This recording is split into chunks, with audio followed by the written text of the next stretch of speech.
What is another proof that this is other pools of Bethesda? There are pools.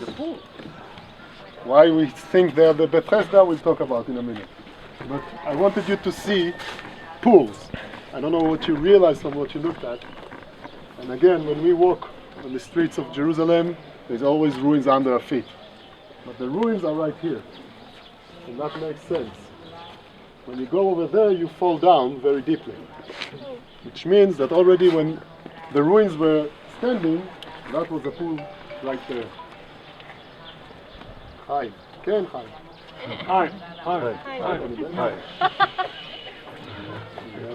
Something, I don't know.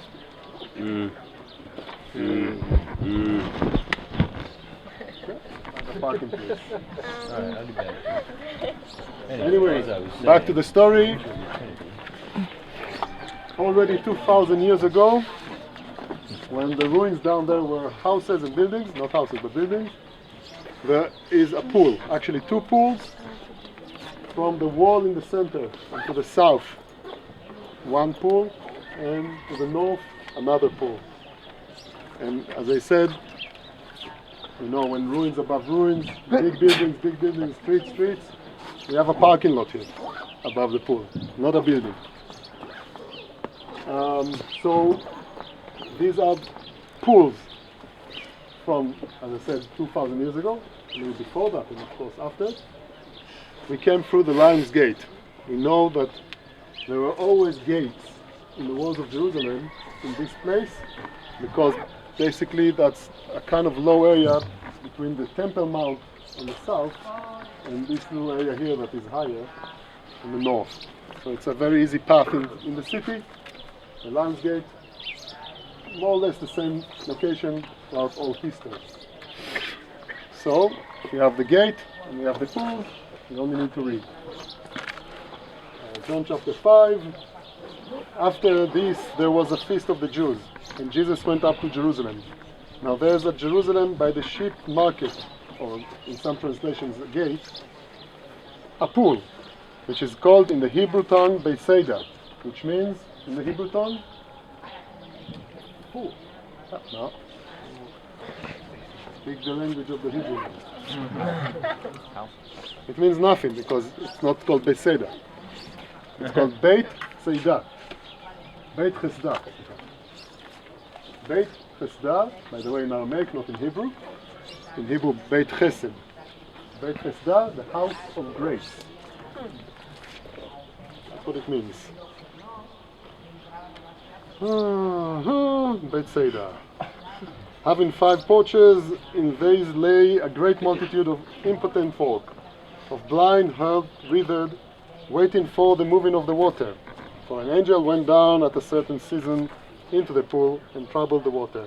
Whoever then, first after the troubling of the water, stepped in was made whole of whatever disease he had.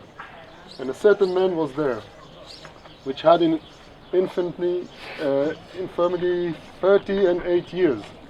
When Jesus saw him lay and knew that he had been now a long time in that case, he said unto him, Wilt thou be made whole? The impotent man answered him, Sir, I have no man, when the water is stilled, to put me into the pool. But while I am coming, another steps down before me. Jesus said unto him, Rise, take up thy bed, and walk. And immediately the man was made whole, and took up his bed, and walked. And on the same day was the Sabbath. The Jews therefore say unto him that was cured, It is the Sabbath day, it is not lawful for thee to carry thy bed. He answered them, He that made me whole, the same say unto me, Take up thy bed, and walk. You all know this story very well, right? Yes? Yes. Okay, a couple of questions. First one, very easy. Whom are the Jews angry at? Jesus. Why? Healing on the Sabbath. Are we all agreed? Yes? The man as well. Told him to walk on the same. Whom are they angry at? The man. Nobody mentioned Jesus yet. Only at the end. Why are they angry at the man? Carrying a bed. Carrying his bed on the Saturday. Healing is not a crime. Healing is a good thing. You do realize that hospitals work on Shabbat, on the Saturday, because you have to heal people. Shabbat will mean nothing if people will die. Life is more important than Sabbath, than the Shabbat. So healing is a good thing, even on Sabbath day. The fact that the men walked with the weight, that's considered to be work, and that's why the Jews were angry. They were angry at the men. Which leads me to the next question. Jesus is a good Jew. He knows all the rules. He knows that it's against the law to carry heavy weight on the Saturday, on the Sabbath day. Now this man is suffering for 38 years. Finally he's cured from everything he had. Then why do you make him suffer more? Why Jesus make him suffer the anger of the people? Any idea? Don't be embarrassed. It's okay, I have no clue too. You have to ask Jesus why he did it. I have an idea, but I don't really know. And my idea is that Jesus is basically testing the Jews. It's a test. Because the Jews have all these rules. According to the Judaism, on Mount Sinai, Moses comes down with the Torah, with the 5 first books of the Bible, and in those books we have laws, commandments. How many? 10. How many? 10. A lot, more than 10. 633? 13. 613 different rules and regulations and commandments that the Jews have to follow, the Israelites, in order to get closer to God or follow God's way. By the way, how do you define a Jew? At least an observant Jew. Till today. Try to. A Jew is someone that will, in his daily life, everything he does will attempt and try to follow all the 613 rules.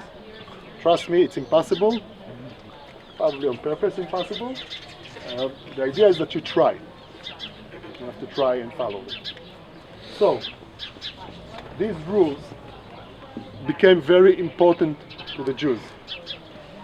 So much that even today we have certain groups of Jews that what important are the rules. They kind of forgot that every rule that we have, every law that we have is not just to follow the law. The idea is that by following the law, you're getting closer to your goal, and that should be following God. But the rules and the commandments are only God's way to help us get closer to Him. But some Jewish groups, and it started already 2,000 years ago, were so afraid that they might break God's laws that they focus on that more than anything else. Just make sure you don't break any law.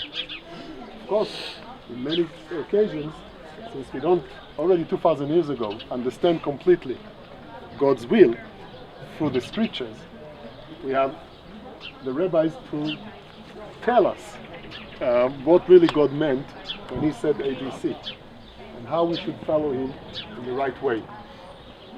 But you have to understand that this is the ideology of the Pharisee, of this major group in Judaism that already back then always thinks that the law is the most important thing and nothing is more important than that. And Jesus, I think, knowing those people, knowing their ways, He's trying to test them. He's trying to say this: look, a man is walking with a heavy weight on the Sabbath day. The guys that are around, look at him and see. Now, he's been in this condition 38 years. I personally know that the people around these pools knew this man. They knew his condition. He's so many years around that they must have seen him, know about him, and then suddenly they see him walk. Now you, the Jewish people, what will you see? Will you see a man walking after 38 years of not being able to? Or will you see the fact that he's carrying the heavy weight? What is more important to you? Follow the rules, not looking besides nothing, just the rule, or the miracle that happened? A miracle happened here. This guy is walking. And how come you see the fact that he's carrying a weight and not the fact that he's walking? Jesus is kind of like saying, why won't you go to this man and ask him, how come you walk? And maybe he will tell you something important. Why do you have to shout at him that he's carrying heavy weight? And I'll tell you more than that. The key word, you like to use a key word, right? The key word is dry. Because this man is walking, but he's dry. It means that he wasn't cured because someone put him in the water. Okay? The water are not important.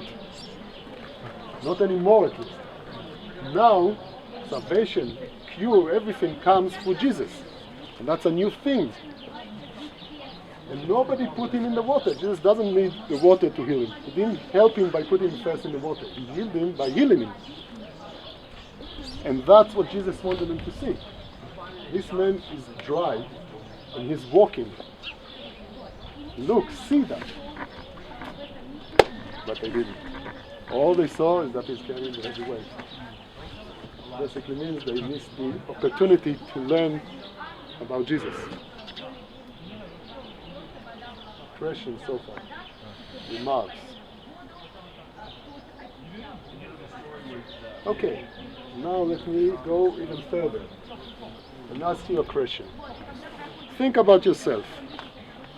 Let's say that you, God forbid, have a disease or a problem that is disturbing you in your daily life very much.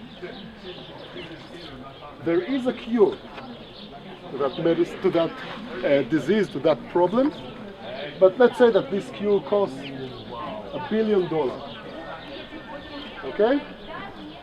What will you do with your life? Will you sit down and wait till you get to this cure, knowing that you don't really have any chance to get to that cure? Or will you go and suffer but do something with your life? I assume that most people will realize that $1 billion is not a lot you can do about it. You go and you have a life as much as possible. But this man, he refused to have a life. 38 years, he has a problem. Nobody cures him. He has no one to help him into the water. Every day he's waiting. He knows nobody will help him. There is no one. And what is so important that he is wasting his life trying to get into the pool, trying to begin.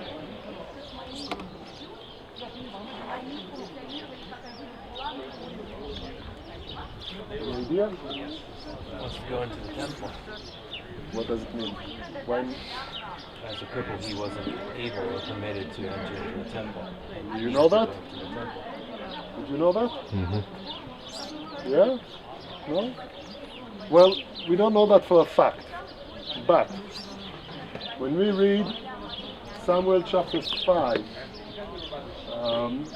where King David conquers Jerusalem, among many other things that happen, the Jebusites say, they mock him, they mock David. They say, even our blind and lame can wear you off. You will not take this place. And David, basically very angry, and eventually he curses. And he says, the blind and the lame shall not enter the house. And that's a curse from David. The question is, when he says the house, what house he means. Remember that the temple was not there when he did it. But we think that he may have talked about the temple that will be built, and because of that curse, blind and lame people were not allowed into the temple. Now, okay, he wants to go to the temple and he cannot. Why is it so important? Why is that so important? Exactly. Today, when we want to worship God, we can do it right here, right now. We can do it in those benches, inside the church, in the bars, in the hotel, every place, whenever we like, in what way we choose. But 2,000 years ago, if I really, really love God, and I really, really want to worship Him, and I want to show Him my appreciation, I really want to, the only option I have is through sacrifices in the temple. And it's right there.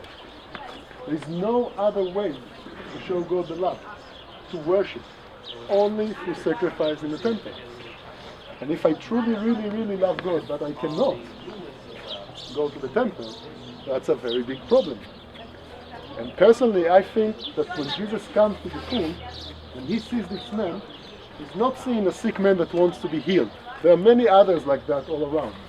What he sees is that passion, that faith, that man that really, really, really so much wants to worship God, that he's willing to waste his life right here, just for the hope that maybe God will heal him and heal him.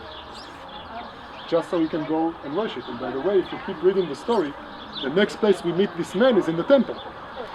Immediately, he goes to the temple. And that's another thing I wanted to share with you about this little story about Jesus and the pools of Bethesda. What's to do with the temple? Sacrifice. Any question, remark, anything? Okay, so back to my normal job, pools of Bethesda. Archaeologically, that's a fact. That's it. Next to the gate, the pool, everybody's talking about, we know these are the pools. When Christianity took over, hundreds of years after the maybe I was that. Hundreds of years after the events, they of course recognized the pools, and they built a very interesting and nice church. They built columns from the bottom of the pools up, and with arches they created an artificial plateau above the pool. They built half of the church above the pool, and half of it over here, facing east of course. The end of the church was right here, but half of it was right above the pools. Very nice church.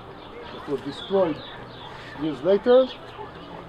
When the Crusaders come, they renew the church, but they build a smaller one above the ruins of the original church, and the walls that you see in the middle over there are from the Crusaders' church. And next to that church, above the pools of Bethesda, they build this one. This is a Crusaders' church, maybe the most perfect Crusaders structure we have in Israel. It is still standing, 900 years old. Still standing. The reason it is still standing is that when the Muslims took over from the Crusaders, Saladin, the great general, he turned this church to a madrasa, to a Muslim school. So there was no reason to destroy it. Later on in time, it was functioned as many other things. For a while, there were stables for horses. Eventually, the Catholic Church managed to buy this place and, of course, renovate it, clean, and renew the services in the church. The church is a Crusaders church, complete, beautiful church. The most amazing thing about it is the acoustics. That's why we stopped when we started walking. And any song singing there is amazing. But why do they need this church? Why did they build it? They have the pools of Bethesda church right there. That's because of a tradition that developed during the Crusaders' times, and that about a couple that met next to the gate, 9 months after the meeting, a beautiful baby girl was born in a cave next to the gate. The whole church is built above this cave. They named the baby Miriam, Mary, which will grow up to be the mother of Jesus. Which means that's the birthplace of Mary, Jesus' mother, and it's dedicated to Hannah, her mother, Jesus' grandmother, St. Anne Church. So inside, of course, you can go under the ground to see the original cave, but the tradition says that's where Mary was born. Questions, anything, something? Yeah.